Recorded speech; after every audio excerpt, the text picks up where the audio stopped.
Welcome to turbo gears, जहाँ पर हम आपके लिए लाते हैं लोकल एंड इम्पोर्टेड ऑटोमोबाइल के रिव्यूज़। आज हम रिव्यू करेंगे एक इलेक्ट्रिक ईवी का। इसका नेम है निसान। ये निसान ब्रांड की तरफ से एक इलेक्ट्रिक ईवी इंट्रोड्यूस की गई है, निसान सकूरा। बेसिकली ये वाला मॉडल एंड वेरिएंट लॉन्च किया था 2022 में निसान ने। इसके अंदर 3 वेरिएंट्स आते हैं, S, X एंड G। और जो ये वाला मॉडल है ये बेसिकली G वेरिएंट है।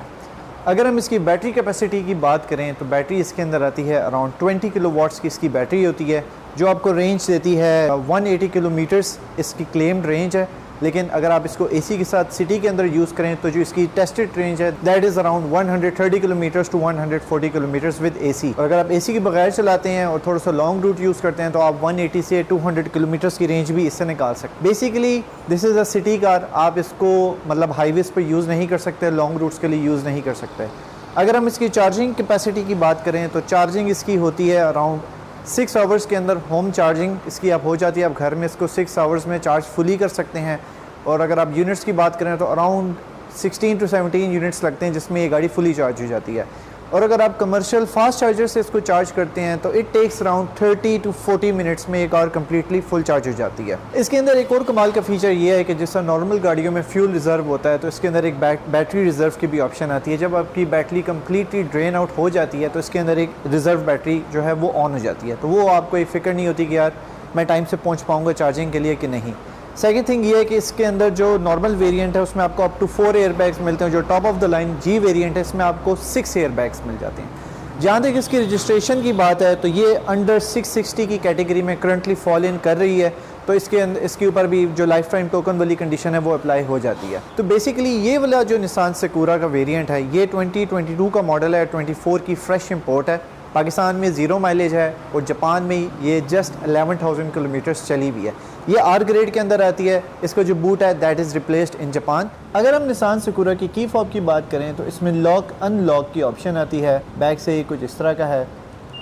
फ्रंट से अगर हम निसान सकूरा की बात करें तो आप देख सकते हैं लुक्स काफ़ी अमेजिंग है। और ईवी की होने की वजह से जो इसके अंदर एक ईवी की लुक आ रही है वो बिल्कुल आपके सामने है। ग्रिल कम्प्लीटली शट है क्योंकि ईवी की ग्रिल्स कम्प्लीटली शट होती हैं। सेंटर में निसान का लोगो दिया गया है और इस सब के अंदर LEDs भी आती हैं। और जिस तरीके से आप देख सकते हैं जब गाड़ी स्टार्ट होती है तो यहाँ से बड़े ब्यूटीफुल तरीके से LEDs आती हैं। इसके अंदर भी LED आती है और हेडलाइट के अंदर भी आपको LEDs प्रॉपर नज़र आती है। और इसकी LED बहुत ब्राइट है। अभी डे टाइम है और डे टाइम के अंदर भी ये बहुत ज़्यादा ब्राइट है। उसके बाद अगर हम यहाँ पर देखें तो फ्रंट बम्पर में हमें यहाँ पर प्रोजेक्टर स्टाइल के अंदर LED फॉग लैम्प मिलता है और उसी के नीचे रिडार्स भी मिलते हैं। उसके बाद बात करें तो फ्रंट पे हमें 4 रिडार्स मिलते हैं, 2 फ्रंट पे मिलते हैं और 2 साइड्स पर मिलते हैं। उसके बाद फ्रंट कैमरा भी दिया गया है इसके अंदर। उसके बाद अगर हम बात करें तो बोनेट के अंदर 2 कैरेक्टर लाइंस आती हैं और फ्रंट पर हमें रडार भी दिया गया है स्क्रीन के अंदर और साथ DVR कैमरा भी दिया गया है। Overall it's a great car. Headlights की बात करें तो फ्रंट पे हमें 3 प्रोजेक्टर लैंप्स मिलते हैं, साथ ही LED इंडिकेटर यहाँ पर मिलता है। अब हम आते हैं इसकी साइड प्रोफाइल पे। तो आप साइड प्रोफाइल से देख सकते हैं कि बेसिकली ये एक जापानीज की कार है, KEI के कार है। तो के कार की स्पेशलिटी यही होती है कि वो उसका जो कैबिन होता है अंदर से वो बहुत ज़्यादा रूमी होता है। तो इसके अंदर हमें कैबिन बहुत बड़ा मिलता है, काइंड ऑफ एक MPV का कैबिन मिलता है। उसके बाद अगर हम देखें तो यहाँ पर साइड पर हमें एयर प्रेस की इंस्टॉलेशंस मिलती हैं इसके अंदर जो कंपनी फिटेड हैं। उसके बाद अगर हम इसके साइड प्रोफाइल पर आते हैं तो हमें यहाँ पर करेक्टर लाइंस मिलती हैं जो डोर के अंदर आती हैं, रेयर फेंडर से लेके फ्रंट फेंडर तक जाती हैं। उसके बाद अगर हम डोर की बात करें तो डोर में भी हमें यहाँ पर रेयर साइड पर भी करेक्टर लाइंस मिलती हैं और जो इसका साइड स्कर्ट है वो हमें प्लास्टिक के डिज़ाइन में मिलता है। अगर हम इसके टायर साइज़ की बात करें तो ये जो इसका रिम का डिज़ाइन है ये ईवी के रिम को रिप्रेजेंट करता है। साथ ही ब्रिजस्टोन के इसके अंदर टायर्स आते हैं 165 55 R15। तो इसके अंदर 15 इंचेस का अलॉय आता है। अगर हम अब बात करें इसके साइड व्यू मिरर की तो साइड व्यू मिरर और रिट्रैक्टेबल और उसके अंदर हमें LED भी दिया गया है और इसी के नीचे कैमरा भी दिया गया है। रेयर प्रोफाइल से अगर हम बात करें तो हमें रूफ के अंदर भी काफ़ी करेक्टर लाइन्स दी गई हैं।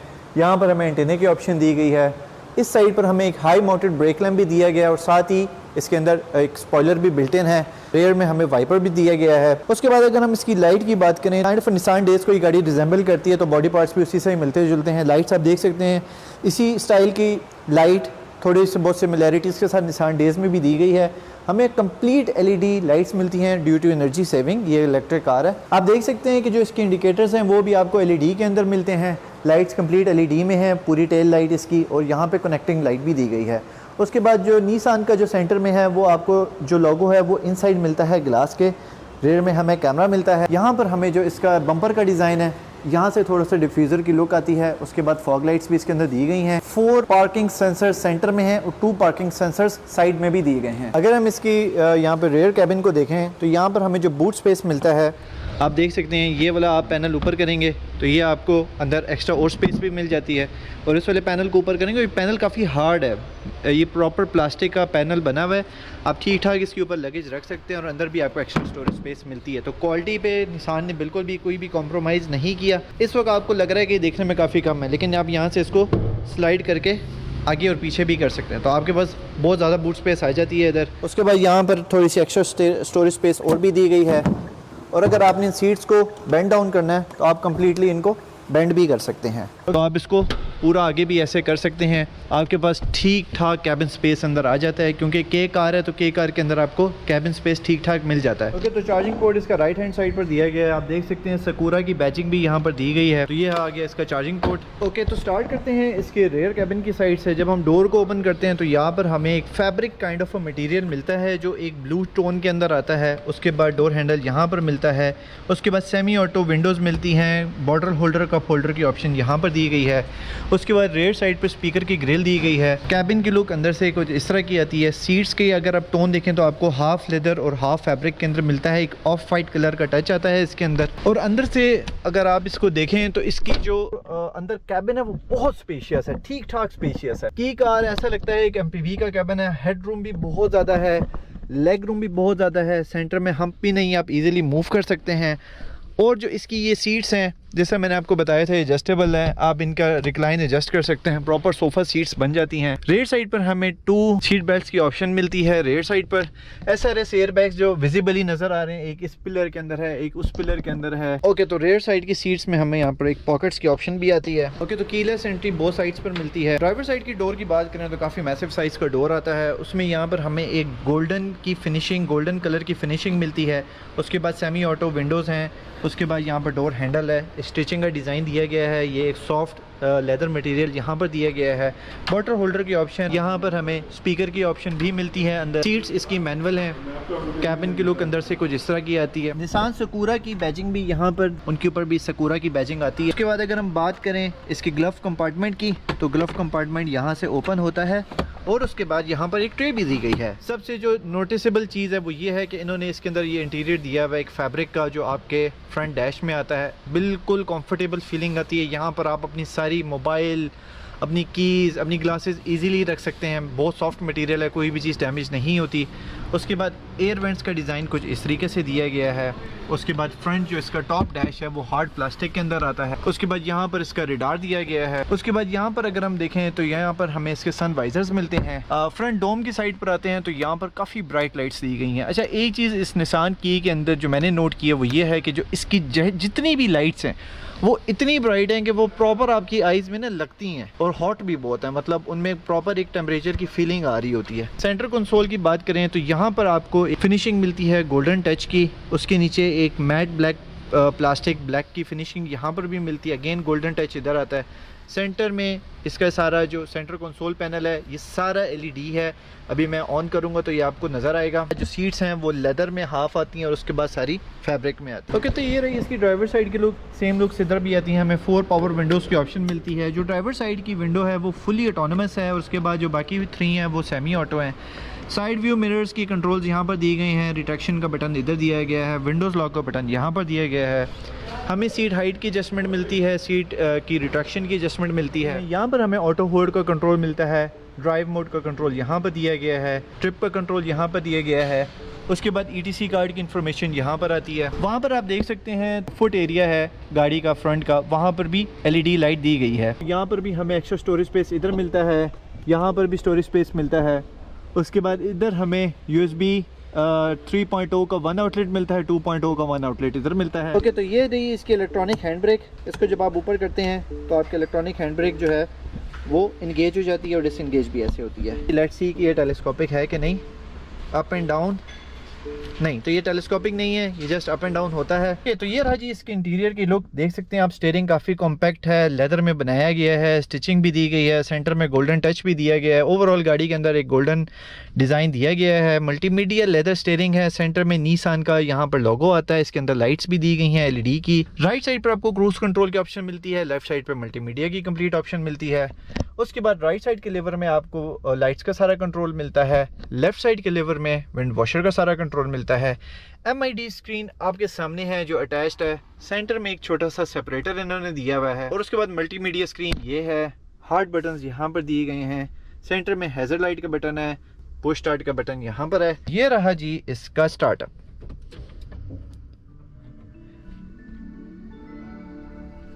फर्स्ट ऑफ ऑल हमें क्या देखने को मिलता है, जो इसकी स्क्रीन है सेंटर में वो हमें इस वक्त बता रही है, सारी लाइट्स की कंट्रोल हमें बता रही है, ठीक है। और उसके बाद ये इस वक्त हमें इंडिकेट कर रहा है कि जी आपकी गाड़ी जो है वो उसको चार्जिंग की ज़रूरत है। यहाँ पर हमें इको का बता रहे हैं, इस वक्त जो ड्राइविंग मोड है वो इको का ऑन है। ये ई पैडल इस वक्त बता रहा है ऑफ है। ई पैडल आप यहाँ से इंगेज और डिसंगेज कर सकते हैं। आई बिलीव ये रीजनरेटिव ब्रेकिंग के लिए यूज़ होता है। स्पीड की ऑप्शन बता रहा है, सेंटर में आपकी कार का डिस्प्ले आ रहा है, टाइम आ रहा है, टेम्परेचर आ रहा है। उसके बाद यहाँ पर जो है आपको बता रहा है कि आपके पास इतनी रेंज लेफ्ट है।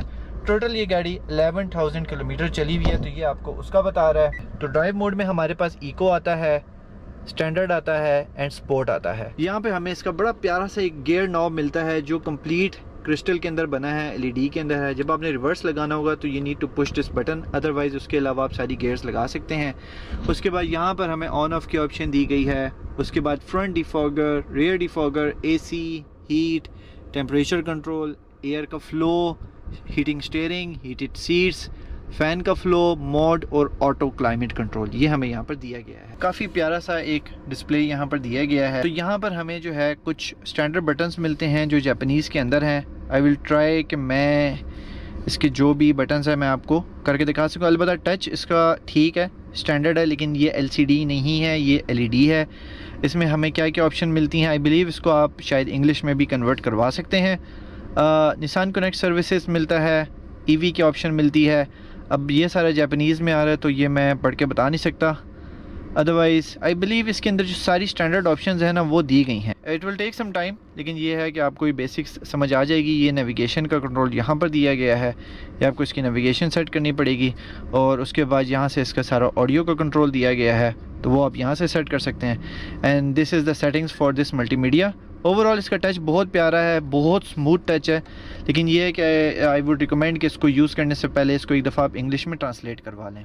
रिवर्स गियर्स इंगेज करें तो आप ये बटन प्रेस करते हैं तो इसका कैम कुछ इस तरीके से ऑन होता है, आपको एक 360 व्यू दे रहा होता है complete with rear guiding lines. तो एक बहुत अच्छी चीज़ है कि इसमें आपको गाइडिंग लाइंस भी मिलती हैं। और जब आप ब्रेक प्रेस करते हैं तो सेंटर में जो कार की एनिमेशन है वो भी, ब्रेक लाइट्स उसकी भी ऑन हो जाती हैं। अगर आप इस वाले बटन को यूज़ करते हैं तो इससे जो इसकी फ्रंट की अलर्ट सेंसिटिविटी होती है, जो ऑटो ब्रेकिंग में या फ्रंट वार्निंग कोलिजन में यूज़ होती है, आप इसकी सेंसिटिविटी को इंक्रीज़ और डिक्रीज़ यहाँ से कर सकते हैं। तो अगर आप इसका कैबिन का लुक देखें तो अंदर से बहुत ज़्यादा स्पेशियस है, आपको एम्पल स्पेस मिलता है अंदर, काफ़ी ज़्यादा स्पेस है इसके अंदर। सेंटर में हमें यहाँ पर आर्मरेस्ट भी मिलता है। वार्निंग लाइट्स जो हैं वो आपको यहाँ पर मिलती हैं। ये SOS का बटन पाकिस्तान में यूज़ नहीं होता। तो ये रही इसकी कंप्लीट कैबिन की लुक। अभी मैं आपको इसका बैटरी बे दिखाऊंगा। जब आप ऑफ करें इस तरह का म्यूज़िक प्ले होता है और आपको आपके ट्रिप की इन्फॉर्मेशन मिल जाती है। बेसिकली बैटरी बे की लुक। राइट साइड पर हमें सेकेंडरी बैटरी मिलती है, सेंटर में इसकी मेन इन्वर्टर यहाँ पर मिलता है, और उसी के साथ इसका कूलेंट और ब्रेक रिजर्वायर, और उसके बाद यहाँ पर इसका विंडशील्ड का रिजर्वायर यहाँ पर मिलता है। जो इसकी डिमांड है दैट इज़ 60 लाख, एंड ये निसान सिकुरा इस वक्त आपको मिलेगी एट ओके। तो हाई ड्राइव मोटर्स का ऑफिशियल एड्रेस है hall number 19A, lower ground Asian business centre, near to Toyota Rawal motors, GT road Rawalpindi. ये बिल्कुल जब आप बैरिया फेज 7 रावलपिंडी से आप एग्जिट होते हैं तो बिल्कुल आपके लेफ्ट साइड पर एशियन बिजनेस सेंटर आता है। मेन रोड पर ही इनका शोरूम है। यहाँ पर सारे हाई एंड लग्जरी व्हीकल्स आपको मिलेंगे, जर्मन भी मिलेंगे, जापानीज भी मिलेंगे, लोकली असेंबल्ड भी मिलेंगे, इम्पोर्टेड भी मिलेंगे, और आप यहाँ से आके अपनी मर्जी के व्हीकल इम्पोर्ट भी करवा सकते हैं इनसे। और आप इनके इंस्टाग्राम पर भी विजिट कर सकते हैं, वहां पर भी अपडेटेड पोस्ट आ रही होती हैं related to all the automobiles that are available here. और इस शोरूम के वर्किंग डेज हैं from Monday to Saturday, Sunday is off, और जो ऑफिशियल टाइमिंग्स है that is from 10 AM to 9 PM। So guys, thank you so much for watching this review. अगर आपके review अच्छा लगा है तो please like, share and subscribe जरूर कीजिएगा, एंड कमेंट सेक्शन में ज़रूर बताइएगा कि नेक्स्ट किस ऑटोमोबाइल का रिव्यू आप लोगों ने देखना है। Thank you so much for watching Turbo Gears and see you in the next video.